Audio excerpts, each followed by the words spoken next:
ತಪ್ಪುಗಳನ್ನು ಮಾಡಿರ್ತಕ್ಕಂಥ ಕಾಂಗ್ರೆಸ್ ಸರ್ಕಾರ, ಕಂಗೆಟ್ಟಿರುವ ಕಾಂಗ್ರೆಸ್ ಸರ್ಕಾರ ಒಂದರಿಂದ ಒಂದು ಮತ್ತೊಂದು ತಪ್ಪುಗಳನ್ನು ಮಾಡ್ತಾನೇ ಇವೆ.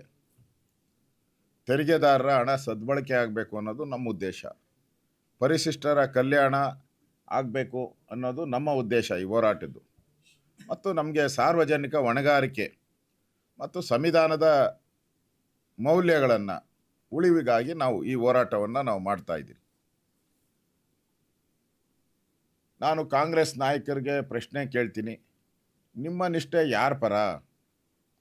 ಪರಿಶಿಷ್ಟ ಹಿತಾಸಕ್ತಿಗಳ ಪರವೋ, ಸಂವಿಧಾನದ ಆಶಯಗಳ ಪರವೋ, ತೆರಿಗೆದಾರರ ಹಣದ ಸದ್ಬಳಕೆ ಪರವಾಗೋ, ಅಥವಾ ಲೂಟಿ ಮಾಡಿರುವಂಥ ನಾಗೇಂದ್ರನ ಪರವಾಗೋ ತೀರ್ಮಾನ ಮಾಡಿ. ನೀವು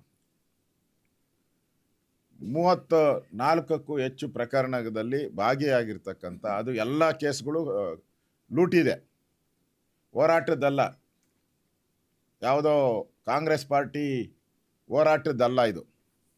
ಅವರು ಬೇರೆ ಬೇರೆ ದಿಕ್ಕುಗಳಲ್ಲಿ ಮಾತಾಡ್ತಾರೆ, ಬೇರೆ ಮುಖ್ಯಮಂತ್ರಿಗಳ ಮೇಲೆ ಇಲ್ವಾ ಅಂತ.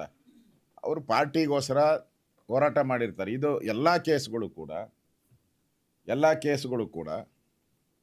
ಇಲ್ಲಿ ಎಲ್ಲ ಕಳ್ತನ ಮಾಡಿರೋದೆ, ಎಲ್ಲ ಲೂಟಿ ಮಾಡಿರೋದೆ.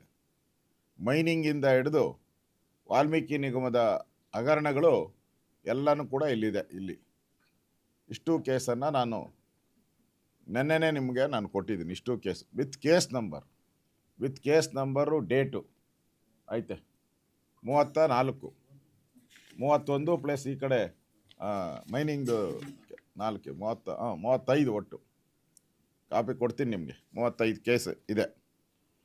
ಈಗ ಪದೇ ಪದೇ ಅಸೆಂಬ್ಲಿಯಲ್ಲೂ ಕೂಡ ಮಿಸ್ಟರ್ ಡಿ ಕೆ ಶಿವಕುಮಾರ್ ಅವರು, ಪರಮೇಶ್ವರ್ ಅವರು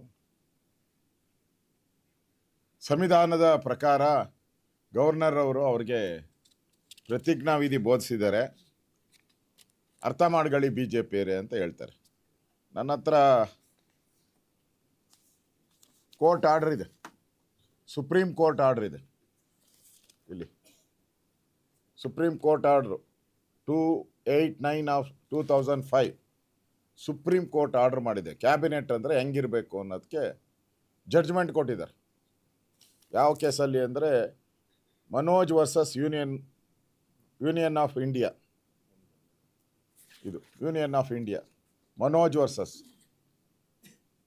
ಇದರಲ್ಲಿ ಕ್ಲಿಯರ್ ಡೈರೆಕ್ಷನ್ ಕೊಟ್ಟಿದ್ದಾರೆ. ಯಾರು ಪಬ್ಲಿಕ್ ಹೋಗಿರೋಂಥ ಅದರಲ್ಲಿ ಕ್ಲಿಯರಾಗಿ ಮೆನ್ಷನ್ ಮಾಡಿದ್ದಾರೆ, ಸಚಿವ ಸ್ಥಾನ ಅನ್ನುವುದು ಕೇವಲ ಅಧಿಕಾರ ಅಲ್ಲ, ಸಾಂವಿಧಾನಿಕ ನೈತಿಕತೆ ಅಂತ ಹೇಳಿದ್ದಾರೆ. Constitutional morality, good governance, constitutional trust, ಸಾಂವಿಧಾನಿಕ ವಿಶ್ವಾಸ, ಈ ಮಾನದಂಡ ಇಟ್ಕೊಂಡು ನೀವು ಮಾಡಬೇಕು ಅಂತಾರೆ. ಇದರಲ್ಲಿ ಯಾವುದು ಬರ್ತಾರೆ? ನಾಗೇಂದ್ರ ಅವರು ಸಂವಿಧಾನ ನೈತಿಕತೆಯಲ್ಲಿ ಬರ್ತಾ ಇದ್ದಾರಾ? ಬರಲ್ಲ. ಗುಡ್ ಗವರ್ನೆನ್ಸ್, ಉತ್ತಮ ಆಡಳಿತ ಅಂದರೆ ಅವ್ರ ಇಲಾಖೆಯಲ್ಲಿ ಕಳ್ತನ ಆಗ್ದಂಗೆ ನೋಡ್ಕೊಂಡಿದ್ದಾರಾ? ಅದರಲ್ಲೂ ಫೇರು. ಮತ್ತು ಸಂವಿಧಾನದ ಬಗ್ಗೆ ನಂಬಿಕೆ, ವಿಶ್ವಾಸ ಅದಿಲ್ಲೇ ಇಲ್ಲ. ಇದ್ದಿದ್ರೆ ಈ ಹಣನೆಲ್ಲ ಆಂಧ್ರಾಗೆ ಯಾಕೆ ತೊಗೊಂಡೋಗ್ತಾಯಿದ್ರು, ಅಲ್ಲಿಂದ ಬಳ್ಳಾರಿಗೆ ಯಾಕೆ ತೊಗೊಂಡೋಗ್ತಾಯಿದ್ರು?